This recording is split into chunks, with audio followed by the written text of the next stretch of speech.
The security footage showed my wife kissing my boss in his private office at 11:47 p.m. on a Tuesday, her hand sliding down his chest while his fingers tangled in her hair, and I watched it 3 times before my brain accepted what my eyes were seeing. I sat in the darkened security room of Patterson Financial Group, where I'd worked as senior compliance officer for 8 years, staring at the screen. My hands shook as I reached for my phone, then stopped. What would I even say? The timestamp was from 2 weeks ago.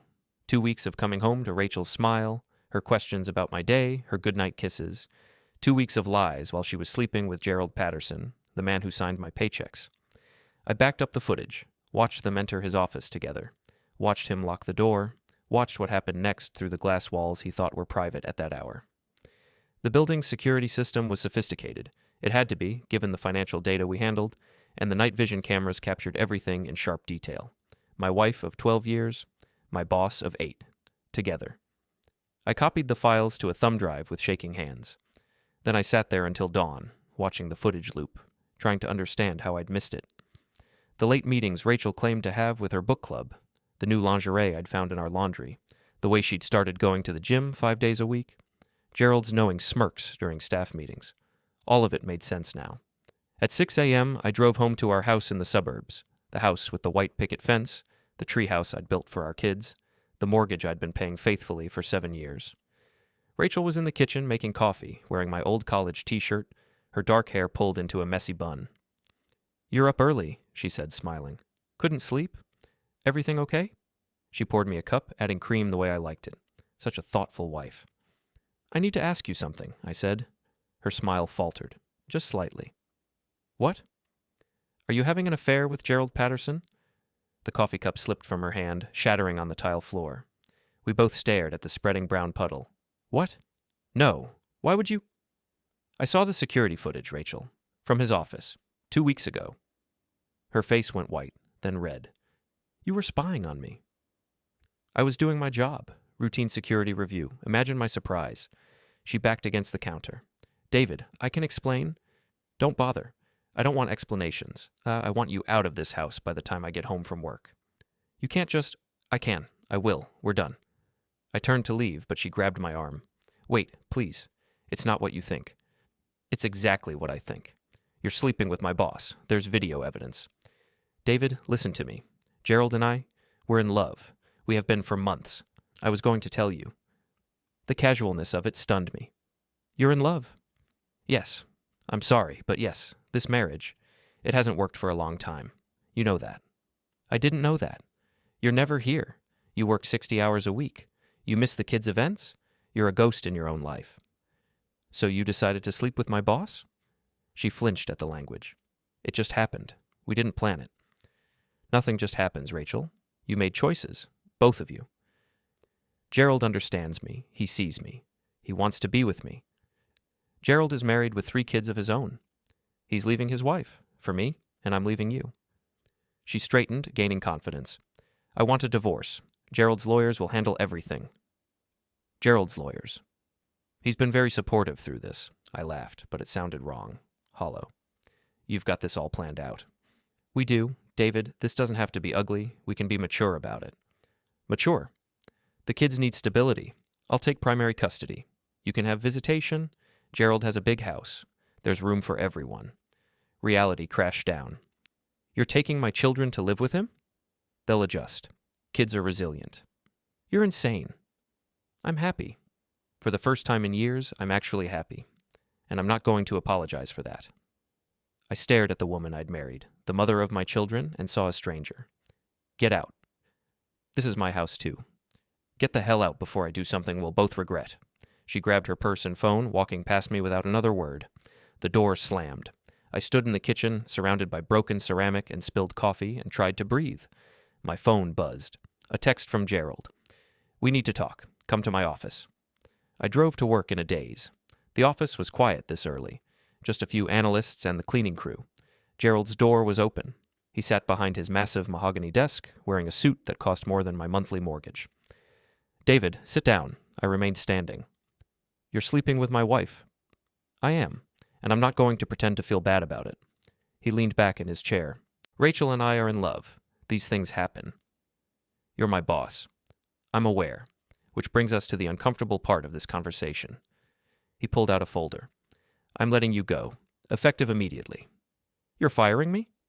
It's a conflict of interest. Rachel will be part of my life going forward. I can't have you working here while we navigate the divorce and custody arrangements. This is illegal. Wrongful termination. Is it? You violated company policy by accessing security footage without authorization. You used company resources for personal matters. I have documentation. He slid the folder across the desk. Your severance package is generous, 6 months' salary, but you're done here. I stared at him, at his smug face, his expensive suit, his complete lack of remorse. You planned this. I protect my interests, always. I'll fight this. With what money?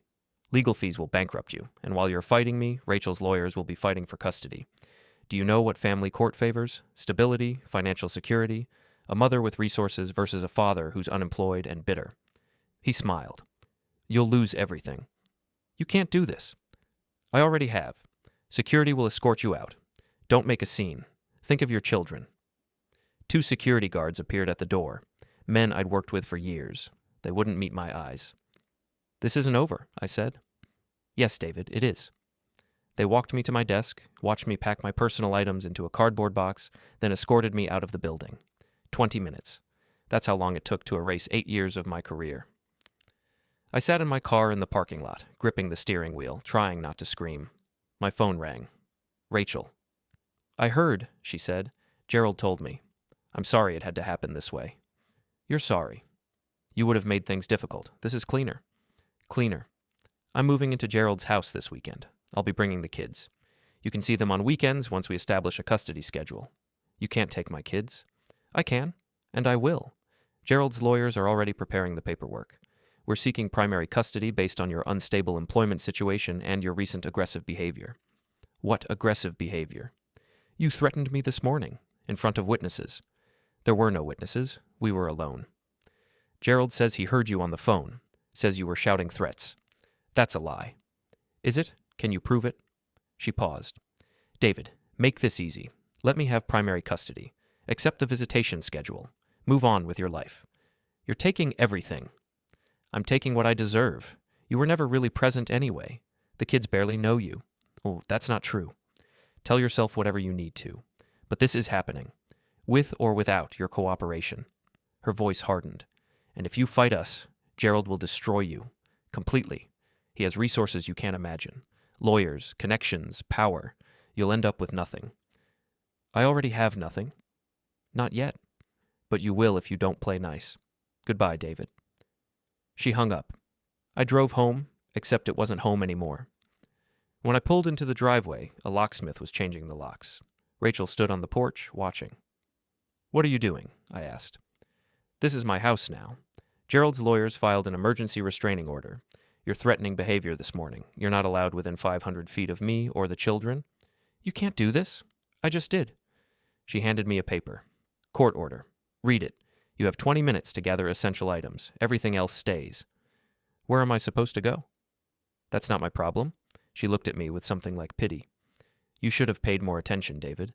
You should have noticed what was happening, but you were always too busy working, too busy being the responsible one. Well, congratulations. Your responsibility got you nowhere.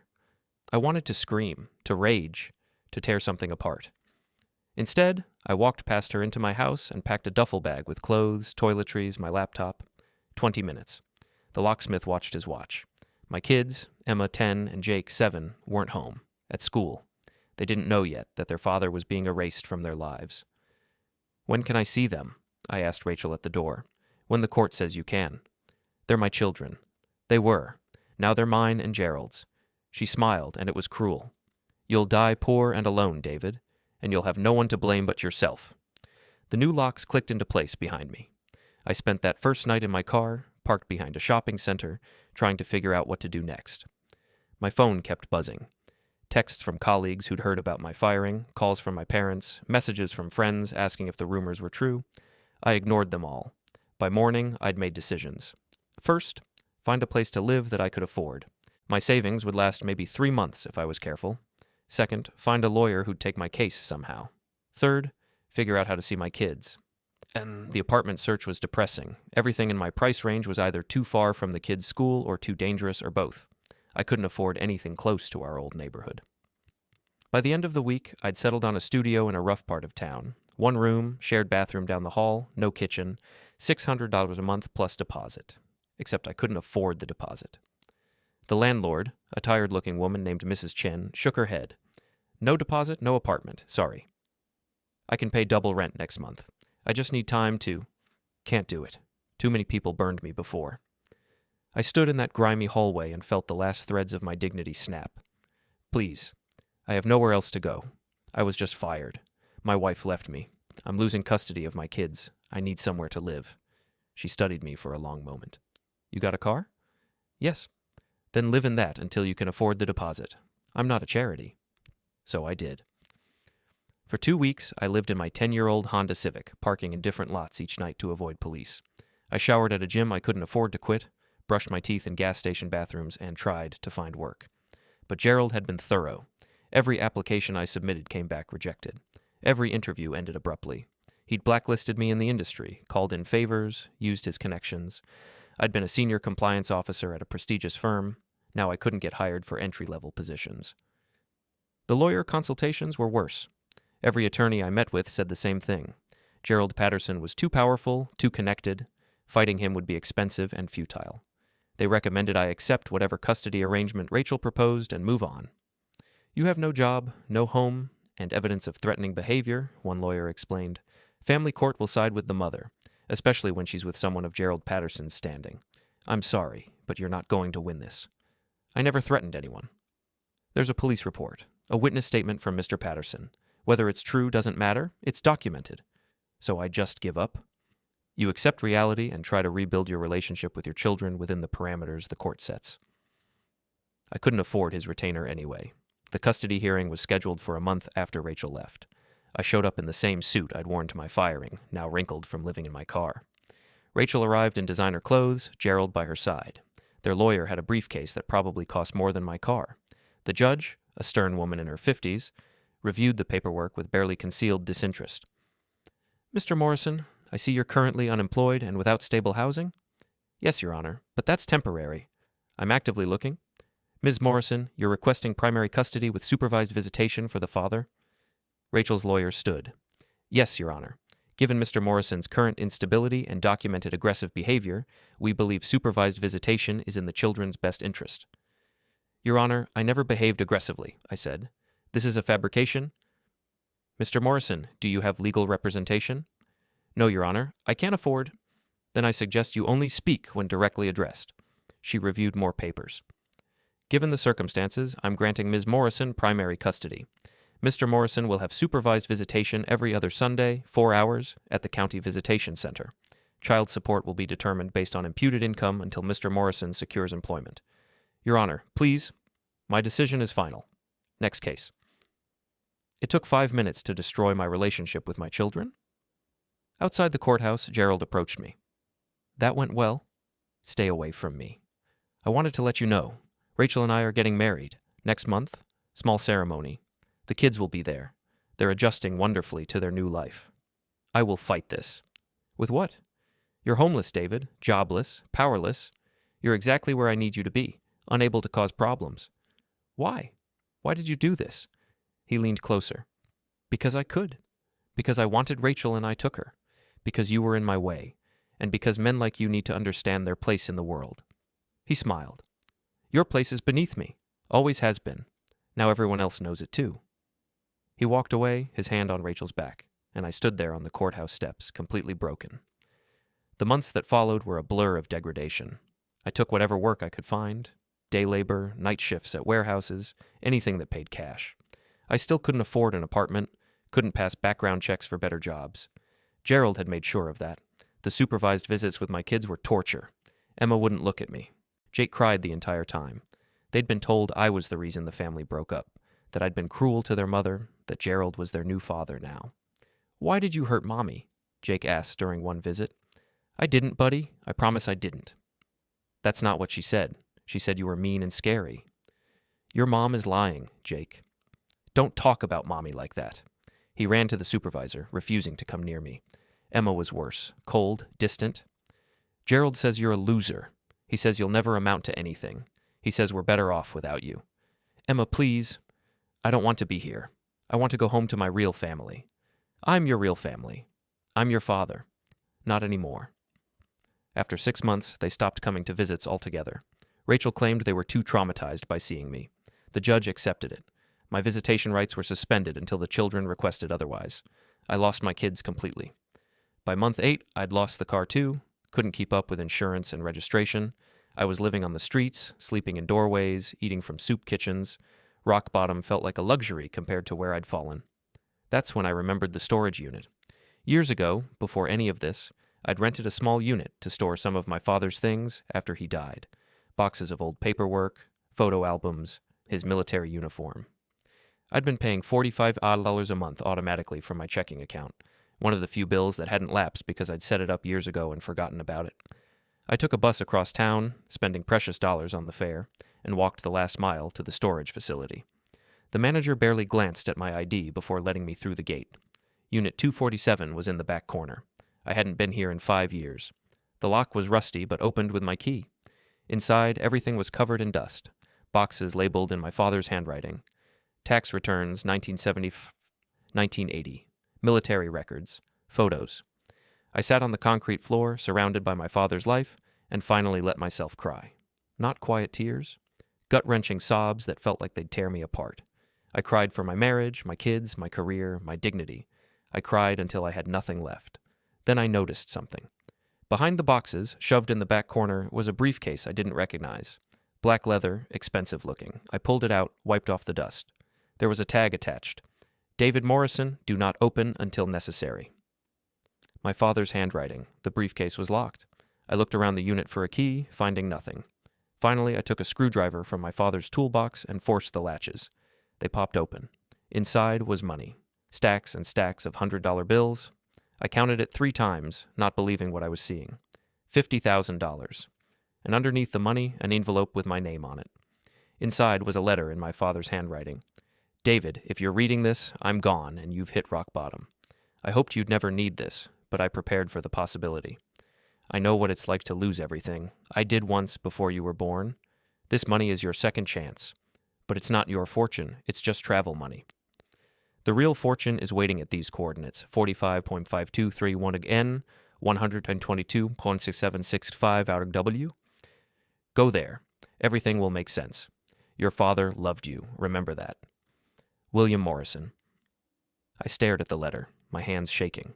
The coordinates meant nothing to me, but $50,000 meant survival, meant hope, meant I could fight back.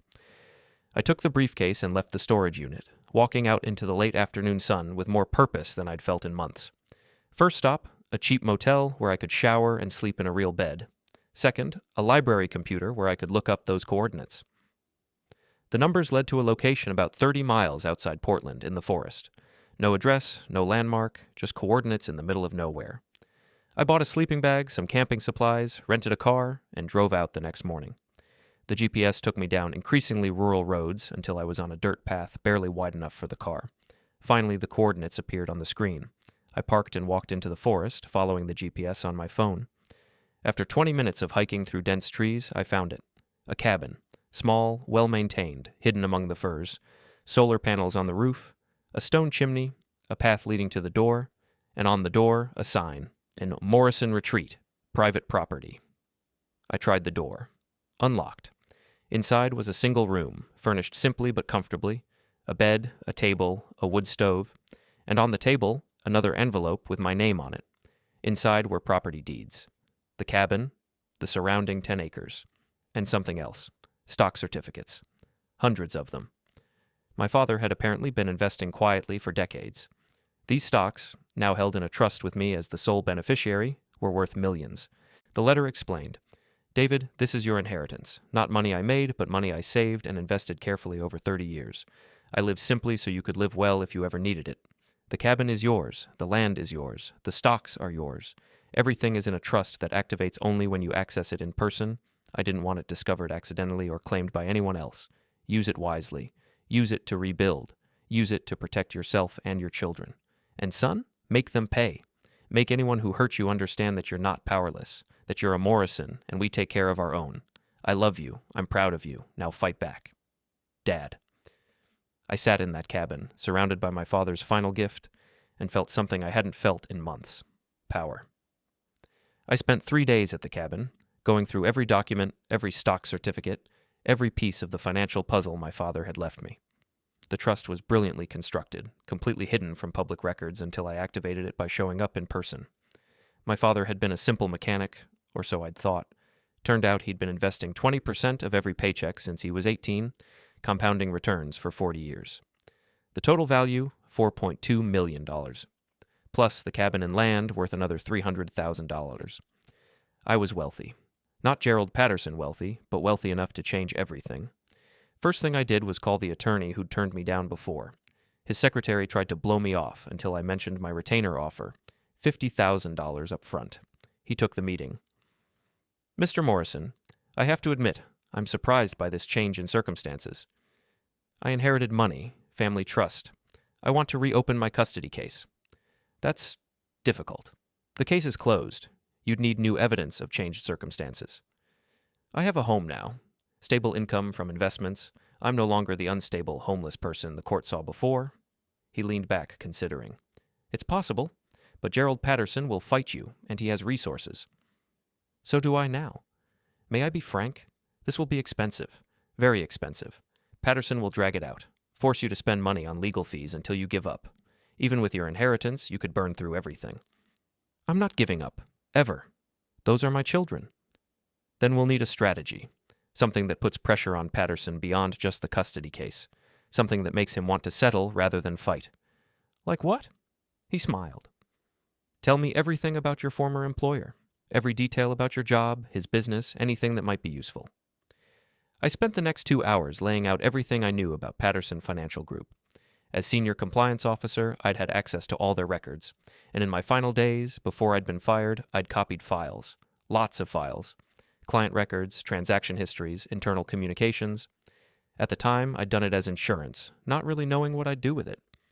Now, reviewing those files with fresh eyes and a lawyer who knew what to look for, we found something interesting. Gerald Patterson was running a securities fraud scheme. Nothing obvious. Nothing that would show up in a routine audit. But buried in the transaction records were patterns. Clients' money being moved into risky investments without proper authorization, fees being charged that weren't disclosed, trades being made that benefited Gerald personally at clients' expense. This is gold, my attorney said. This is leverageable. How? We approach Patterson privately. We show him what we have.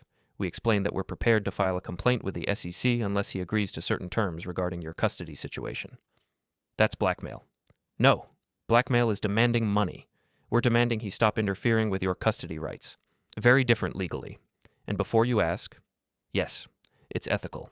Patterson destroyed your life through illegal means. We're simply leveling the playing field. Will it work? If he's smart, yes. An SEC investigation would destroy him. Prison time, losing his license, financial ruin. He'll settle. We prepared a package. Documentation of the securities fraud, analysis from forensic accountants I hired, legal briefs explaining the violations. Then we requested a meeting with Gerald and his attorneys. He didn't want to meet. We insisted. Finally, he agreed, probably curious about what I thought I could do to him. The meeting was in a conference room at a downtown law office. Gerald arrived with 3 attorneys. I had mine. The tension was immediate. This better be good, Gerald said. I don't have time for... My attorney slid the documentation across the table. Patterson Financial Group has been engaging in securities fraud for at least 3 years. We have evidence. We're prepared to file with the SEC unless terms are met. Gerald's lead attorney grabbed the papers, scanning quickly. His face went pale. Where did you get this? From your own records. Mr. Morrison had legitimate access as compliance officer. He retained copies, as is his right. This is extortion. This is negotiation, my attorney interrupted. Your client destroyed Mr. Morrison's career, his marriage, his relationship with his children, all based on false allegations and abuse of power. We're not interested in monetary damages. We're interested in correcting the custody arrangement. Gerald's jaw was clenched. You have no idea what you're doing. Actually, we do. The SEC takes securities fraud very seriously, especially when it involves elderly clients, which many of yours are. The penalties would be severe: prison time, loss of license, complete financial ruin. My clients were properly handled. Your records say otherwise. The forensic analysis is thorough. We have patterns of unauthorized trades, undisclosed fees, conflicts of interest. Any one of these violations would trigger an investigation. All of them together, you'd be finished. Gerald stood up. I'm not negotiating with this loser. No, sit down, his own attorney said quietly. We need to review this. They huddled together for 15 minutes, reviewing the documentation. I watched Gerald's face cycle through disbelief, anger, fear. He kept glancing at me like he couldn't understand how I'd become a threat. Finally, his attorney spoke. What are your terms? My attorney laid it out. 1. Mr. Patterson will provide a sworn affidavit admitting the allegations against Mr. Morrison were false. 2. The restraining order will be immediately lifted. 3. Custody arrangement will be modified to true joint custody, 50-50. 4. Mr. Patterson will write letters of recommendation allowing Mr. Morrison to return to work in his field. 5. All of this happens within 2 weeks, or we file with the SEC. This is insane. It's generous, my attorney cut him off. The alternative is prison, Mr. Patterson. Choose wisely. Gerald's attorney pulled him aside. More urgent whispers. Gerald kept shaking his head, but his attorney was insistent. Finally, Gerald turned back to us. I'll agree to correct the custody arrangement and lift the restraining order, but I'm not admitting the allegations were false. Then we file with the SEC tomorrow. You're bluffing. Try us. Gerald stared at me for a long moment. You were nobody. You were broken. How did you... I had help, I said quietly. From someone who loved me enough to plan for this. Something you'd never understand. His attorney whispered something urgent. Gerald's hands were shaking. Fine, I'll do it. All of it. Just give me the evidence and we'll destroy it together. We'll give you nothing, my attorney said. You'll comply with our terms and we'll hold the evidence as insurance. If you ever interfere with Mr. Morrison or his children again, we file immediately. How do I know you won't file anyway? You don't. You'll just have to trust that Mr. Morrison is a better man than you are. The agreement was drawn up within 3 days. Gerald signed everything, his face twisted with rage. The affidavit admitting he'd lied about me, the custody modification, the letters of recommendation, all of it. My attorney filed the modified custody arrangement with the court. The judge, the same one who'd ruled against me before, reviewed it with visible surprise. Mr. Morrison, I see your circumstances have changed significantly. Yes, Your Honor. I've secured stable housing and income. I'm requesting joint custody of my children. And Ms. Morrison agrees to this arrangement? Rachel's attorney stood. She looked miserable. Yes, Your Honor. My client agrees to the modification. Very well. Joint custody is granted, effective immediately. Mr. Morrison, you'll coordinate with Ms. Morrison on a schedule. Just like that, my children were partly mine again, except they didn't know me anymore. 8 months of poison from Rachel and Gerald had turned them against me.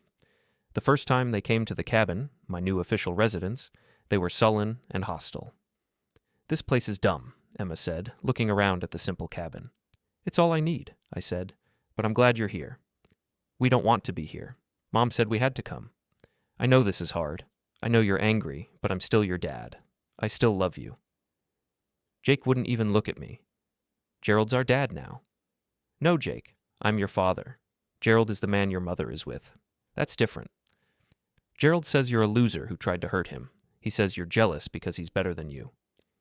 Gerald says a lot of things. Not all of them are true. You're the liar, Emma spat. You lied to Mom. You were mean to her. That's why she left.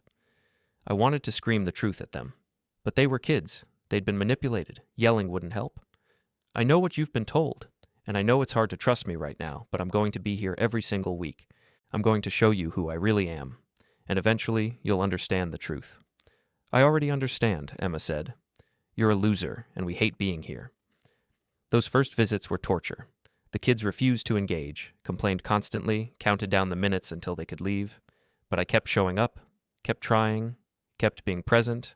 I took them hiking, taught them to fish in the stream that ran through the property, cooked meals they liked. Slowly, incrementally, they started to soften. Jake was first. One day, about 6 weeks in, he caught a fish. A tiny trout, barely worth keeping, but his face lit up.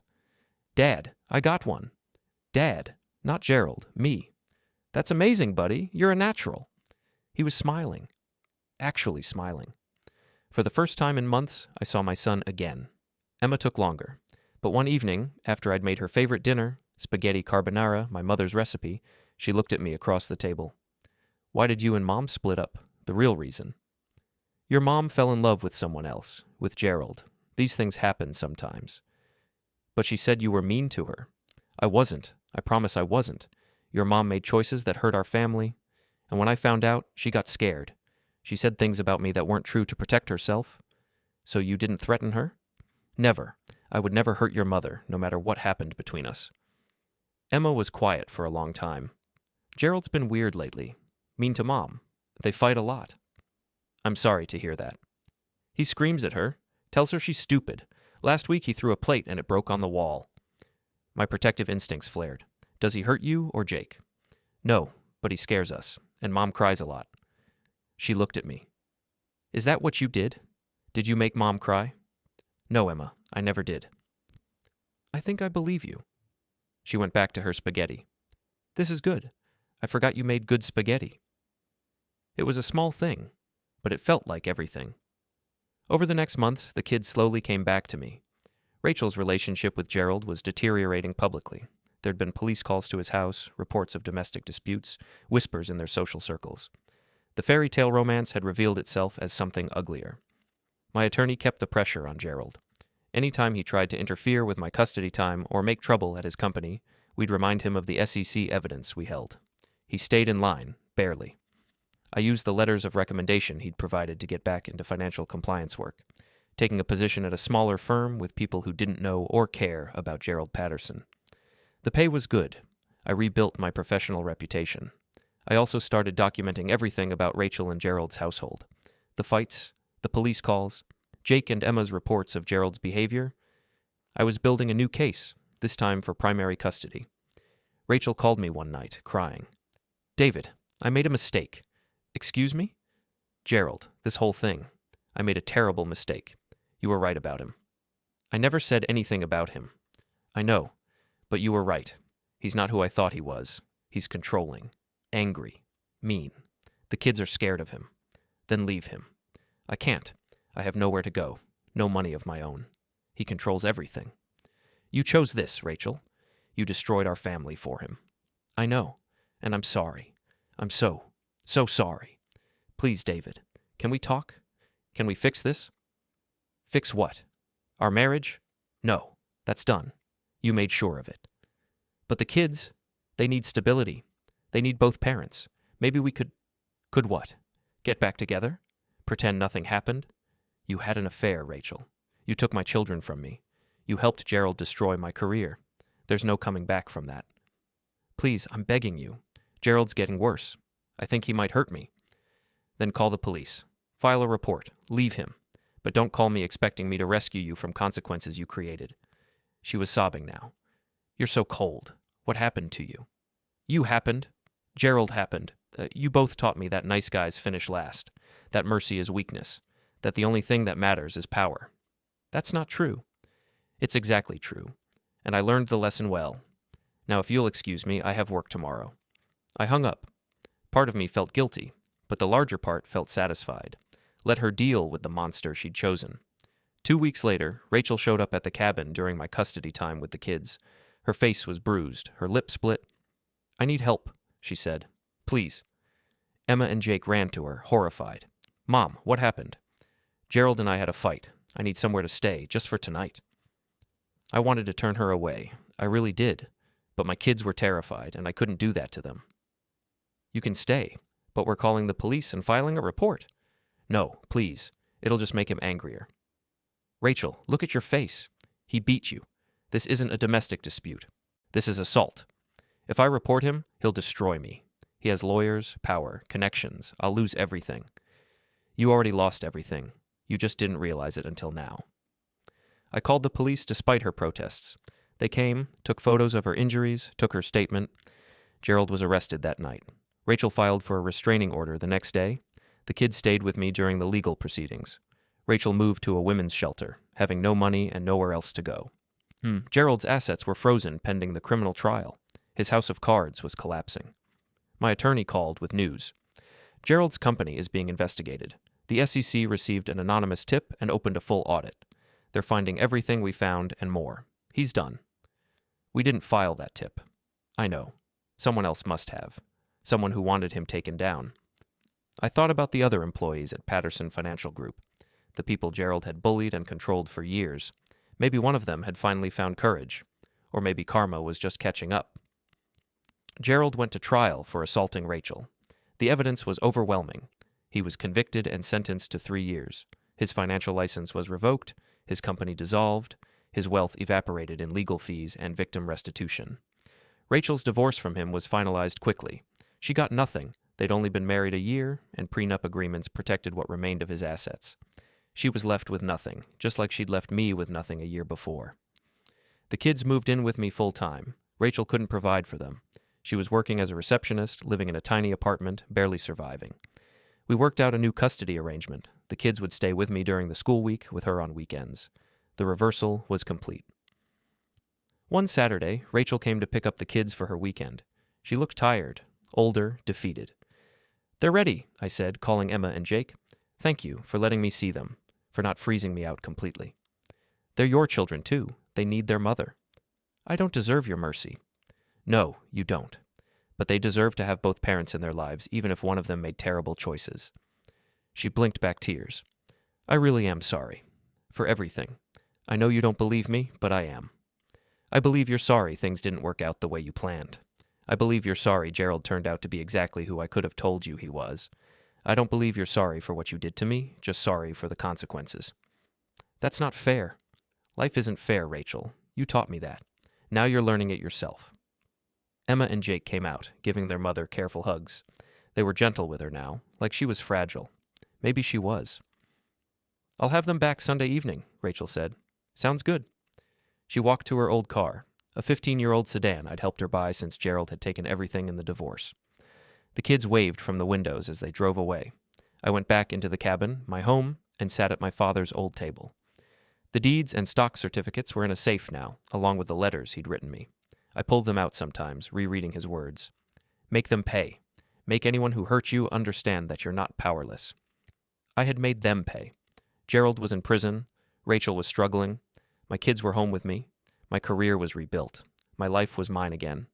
But I didn't feel victorious. Just tired. Was this what winning felt like? My phone buzzed. A text from Emma. "Thanks for letting us see Mom. I know it's hard for you. You're a good dad." I smiled. Maybe that was what winning felt like after all. Not revenge, not seeing my enemies destroyed, just my daughter knowing I was a good father. That night, I started writing letters of my own. One for Emma, one for Jake. Letters they'd find someday if they ever needed them, explaining what had happened, why I'd fought so hard, what they meant to me. "Dear Emma," I wrote, "if you're reading this, I'm gone, and you need to understand your story." I wrote for hours, explaining everything, the affair, the betrayal, the fight to get them back, the inheritance that had saved me, the choices I'd made, and why. I sealed the letters and put them in the safe with my father's letters. Generations of Morrison men, leaving instructions for their children on how to survive the worst life could throw at them. Maybe that was our legacy. Not wealth or power or success, just stubborn refusal to stay down when the world knocked us flat. Monday morning, I got a call from Gerald's lawyer. "My client wants to speak with you." "No, please. It's important. He's calling from prison." "I have nothing to say to him. He says he needs to apologize, to explain." "Please, Mr. Morrison, 5 minutes." Against my better judgment, I agreed to a call that afternoon. Gerald's voice was hollow, defeated. "David, thank you for taking my call. You have 5 minutes. I wanted to tell you I'm sorry. For everything. You were right about me. I am a monster." "Is that what you called to say?" "I called to tell you that I'm glad you won, that you got your kids back, that Rachel's paying for what we did. You deserved better." "I know I did. I'm going to be in here for 3 years, probably longer once the SEC charges hit. I've lost everything, my company, my reputation, my freedom, and you know what? I deserve it. I deserve all of it." "Yes, you do. How did you do it? How did you come back from nothing? When I destroyed you, you were finished. Homeless, broken. How?" "My father loved me. He taught me that Morrisons don't stay down. And he made sure I'd have resources if I ever needed them. I never had that. My father told me to take what I wanted, that mercy was weakness, that only power mattered. And look where that got you. Yeah, look where it got me. He was quiet for a moment. I hope your kids know how lucky they are to have a father who fights for them. They're learning. Good, that's good. Goodbye, David. Goodbye, Gerald. The line went dead. I never spoke to him again. He served his time, got out eventually, left Portland. Last I heard, he was working as a car salesman in Idaho, divorced twice more, estranged from his own kids. He'd learned nothing, but I had learned. I learned that revenge isn't always sweet, that winning doesn't erase the pain, that justice doesn't undo the damage.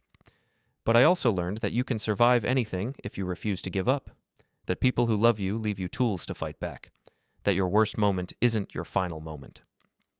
3 years after finding my father's briefcase, I stood in the cabin, watching Emma and Jake playing in the yard. They were teenagers now. Emma was 13, Jake was 10. They'd grown up so much. They barely remembered the turmoil of those early years. Rachel had stabilized. She had a better job now, a modest apartment she was proud of. She'd been in therapy, working through her issues. We weren't friends, but we were functional co-parents. The kids spent weekdays with me, weekends with her, holidays split evenly. It worked. She'd never remarried. Said she needed to learn to be alone before she could be with anyone else. I respected that. I hadn't remarried either.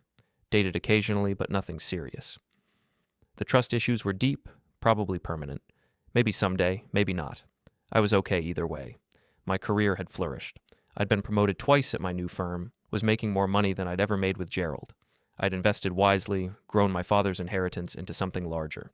The kids' college funds were fully funded. The cabin had been expanded and improved.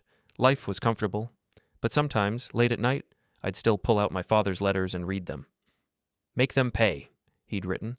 "Make anyone who hurt you understand that you're not powerless." I had made them pay, but the cost had been high. Years of my life consumed by anger and revenge. Relationships damaged or destroyed. A hardness in my heart that hadn't been there before. Was it worth it? I looked at my kids, laughing as they threw a frisbee. Yes, for them, it was worth it. For the chance to be their father, to raise them, to see them grow. Everything else was just details. Emma ran over. "Dad, Jake says we can have a fire tonight. Can we?" "Sure. I'll teach you how to build one properly." "Cool." She ran back to tell her brother. I walked to the woodshed and started gathering logs. As I worked, I thought about the man I'd been 3 years ago. Broken, homeless, defeated. That man was gone. In his place was someone harder, wiser, more careful, someone who knew what people were capable of, someone who trusted slowly and forgave never. Was that better or worse? I didn't know. That evening, after we'd built the fire and roasted marshmallows, Jake asked me a question. "Dad, why don't you and Mom ever talk about when you were married?" "It's complicated, buddy." "Emma says you guys had a really bad divorce, that Mom did something wrong." I glanced at Emma, who looked guilty. "We probably shouldn't talk about that. But I want to know. I want to understand what happened." I looked at both of them, their faces serious in the firelight. They were old enough now. They deserved some version of the truth. "Your mom and I loved each other once, but people change. Your mom met someone else and decided she wanted to be with him instead of me. That hurt a lot. And when people are hurt, they sometimes do things they regret. Both your mom and I made mistakes during the divorce. We both hurt each other, but we both love you. That never changed." "Was it Gerald?" Jake asked. "Mom never talks about him, but I remember him. He was mean." "Yes, it was Gerald. And yes, he was mean. Your mom realized that eventually. Sometimes people make bad choices. The important thing is learning from them." "Did you make bad choices too?" Emma asked. "Yes, I was angry for a long time. I wanted revenge. I wanted your mom and Gerald to suffer the way I suffered. And I got what I wanted. They did suffer. But it didn't make me happy. It just made me tired." "So revenge is bad?" "Revenge is complicated. Sometimes people need to face consequences for their actions. Gerald went to prison because he hurt people, including your mom. That was justice. But I also held on to anger longer than I should have. That was revenge. There's a difference." "Do you still hate Mom?" Jake asked quietly. "No, buddy. I don't hate her. I don't trust her the way I used to and will never be married again. But I don't hate her. She's your mother. She loves you. That's what matters." "Do you hate Gerald?" "I did, for a long time. But hate takes energy. Energy I'd rather spend on you two. So no, I don't hate him anymore. I just don't think about him." Emma was quiet, staring into the fire. "I'm glad you're our dad. I'm glad you fought to keep us." Me too, Jake added. There's nowhere I'd rather be, I said honestly. You two are the best thing that ever happened to me.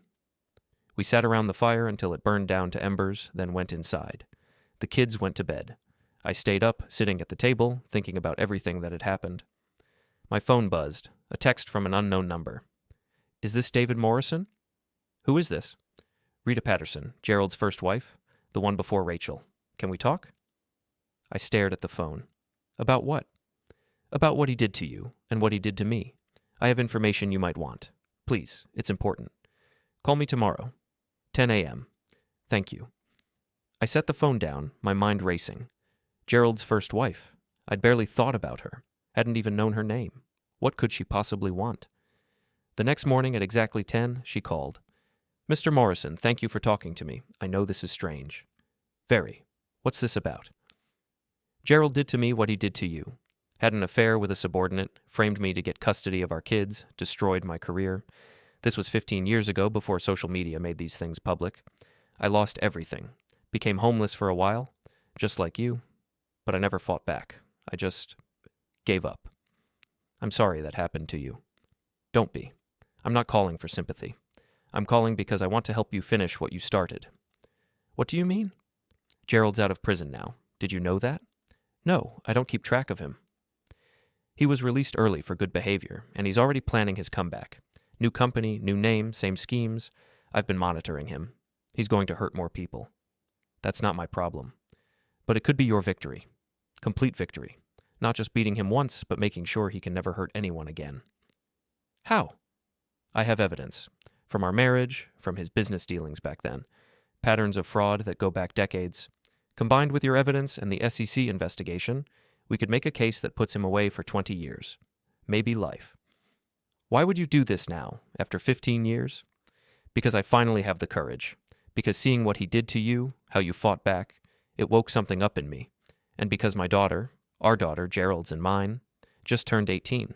She wants to meet me. Gerald kept her from me her whole life. Lied about me, made her think I was dead. I want her to know the truth, and I want Gerald to pay for that. I thought about it. Did I want to go back into battle with Gerald? Did I want to reopen old wounds? Send me what you have. I'll review it. No promises. That's all I ask. Thank you, Mr. Morrison. She sent me files. Dozens of them. Evidence of Gerald's first schemes, his first frauds, proof that his pattern of behavior went back decades. Combined with my evidence and the SEC investigation results, it was damning. I called my attorney. I need your opinion on something. We reviewed Rita's evidence together. His eyes got wider with each page. This is massive. This would reopen the SEC case, add new charges. Gerald could get 20 years instead of 3. Is it worth it, pursuing this? That's not a legal question. That's a personal one. Do you want to spend more time and energy on Gerald Patterson? I thought about my kids, about the life I'd rebuilt, about the peace I'd found. No, I said.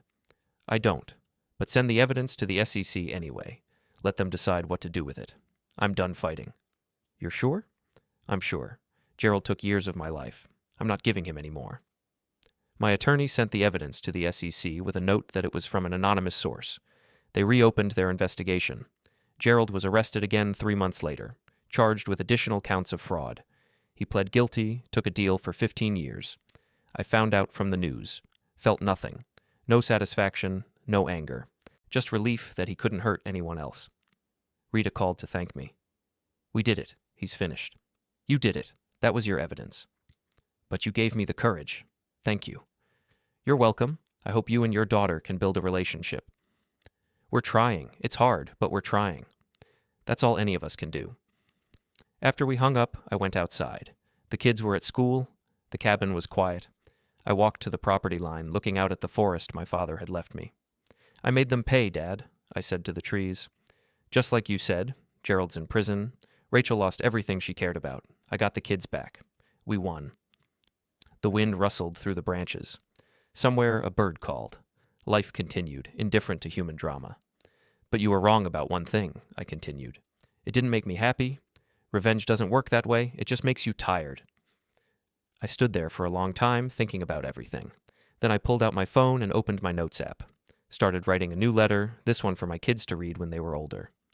Dear Emma and Jake, I typed. By the time you read this, you'll be adults. You'll have faced your own betrayals, your own losses. When that happens, remember this. Winning isn't the same as healing. Justice isn't the same as peace. You can destroy your enemies and still lose yourself. Your grandfather left me money and told me to make them pay. I did. But what saved me wasn't revenge. It was you two. It was choosing to focus on building something new instead of just tearing down the old. When life destroys you, and it will eventually, remember that you're Morrisons. We don't stay down, but we also don't let anger consume us.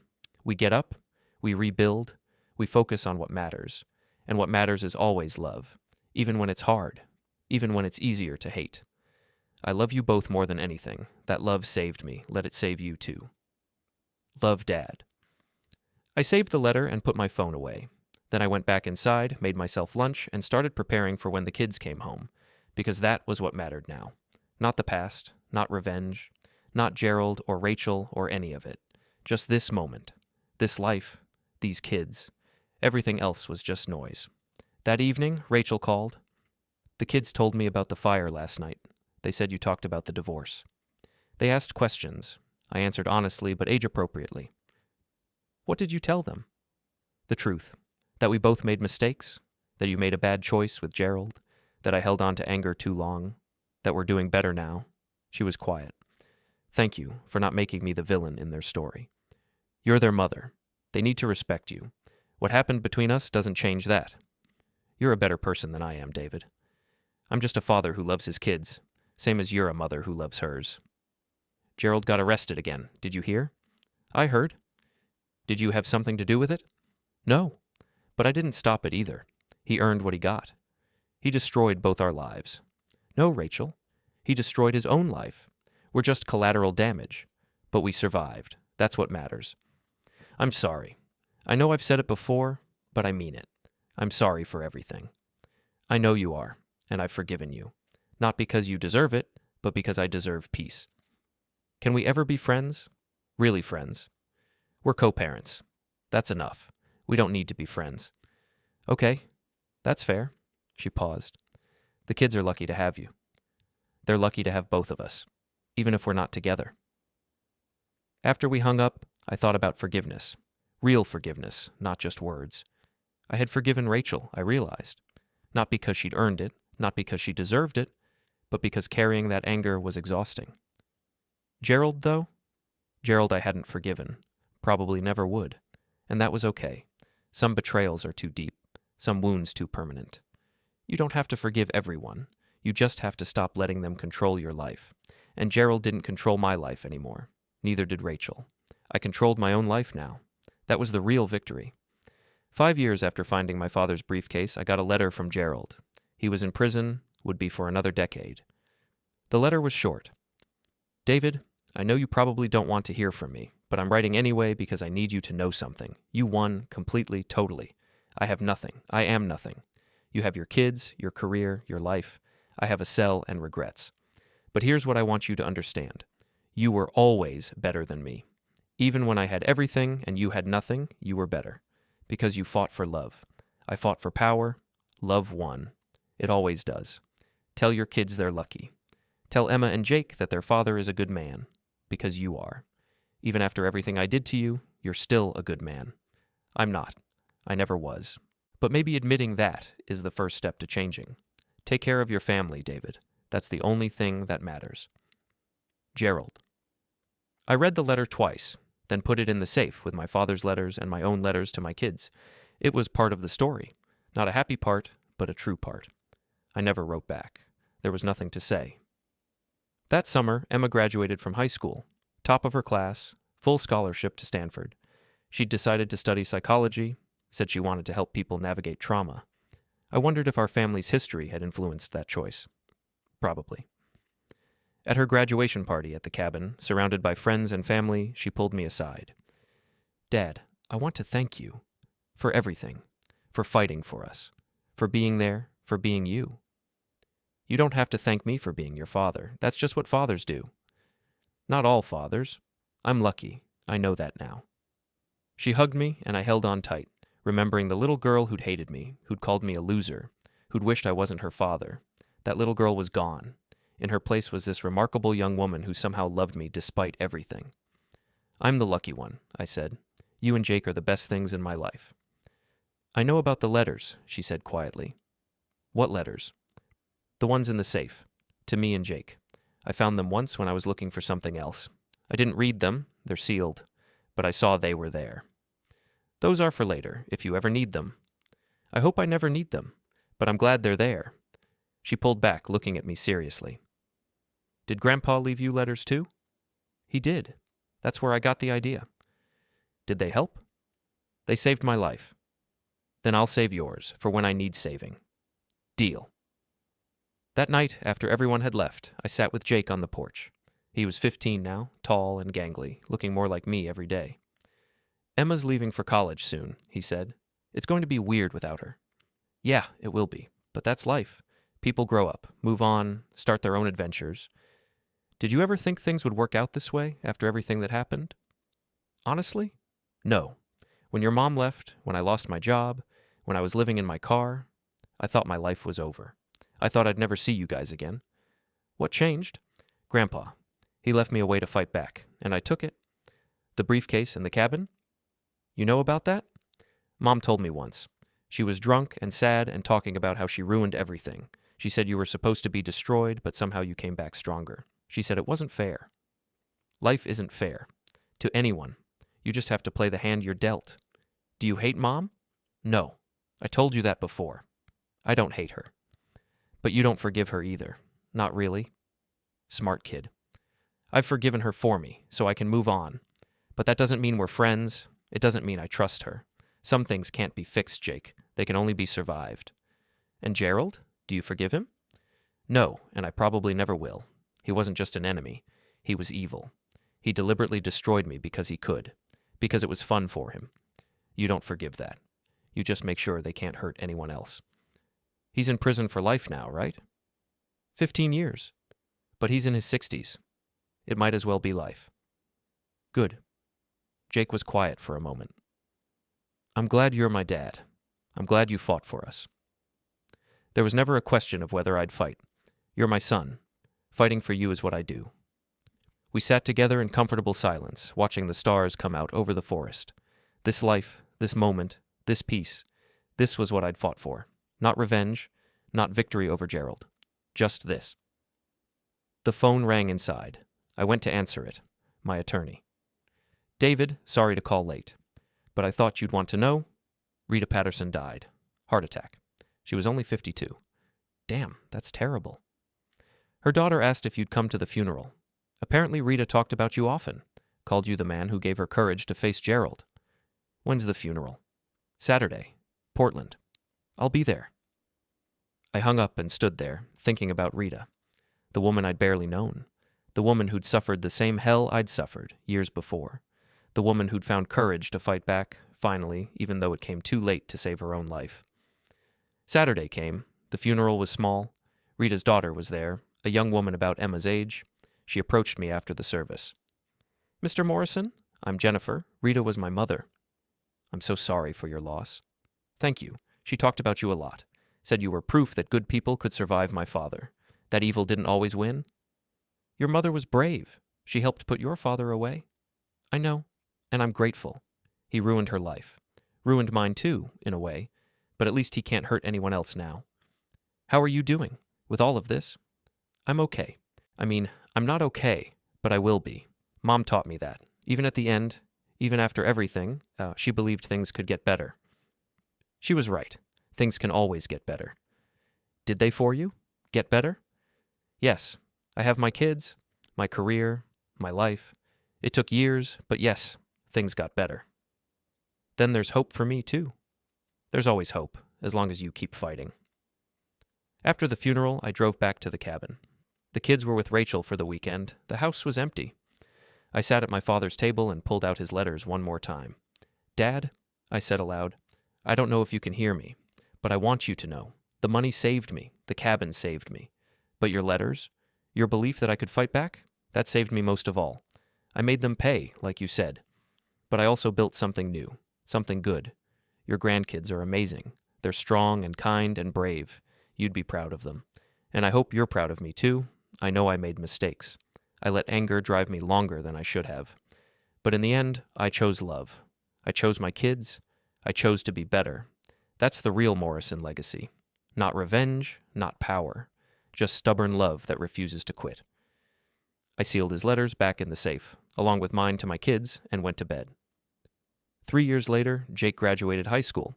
He'd decided on forestry management, wanted to work with conservation. He said growing up at the cabin had taught him to love the woods. At his graduation, Rachel pulled me aside. She looked older now, grayer, but somehow more at peace. "We did good," she said, watching Jake laugh with his friends. "Yeah, we did. I know I don't say this enough, but thank you for forgiving me enough to co-parent, for not poisoning the kids against me. You could have. You had every right to. They needed their mother, even when their mother made terrible choices. I did make terrible choices, the worst choices, and I've spent 10 years paying for them. But you know what?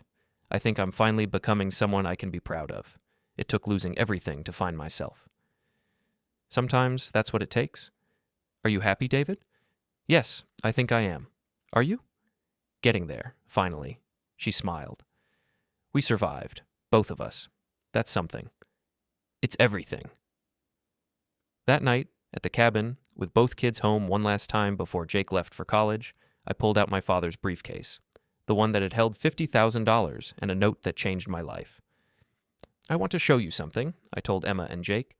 I opened the briefcase and showed them the note my father had written. They read it in silence. "Grandpa saved you," Emma said. "He did.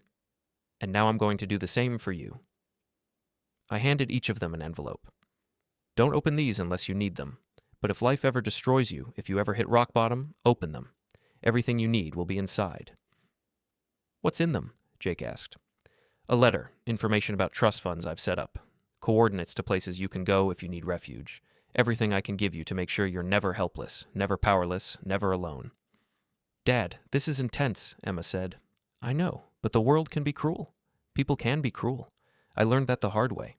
I'm making sure you don't have to learn it the same way." "We're okay though, right?" Jake asked. "You're not dying or anything." "No, I'm fine.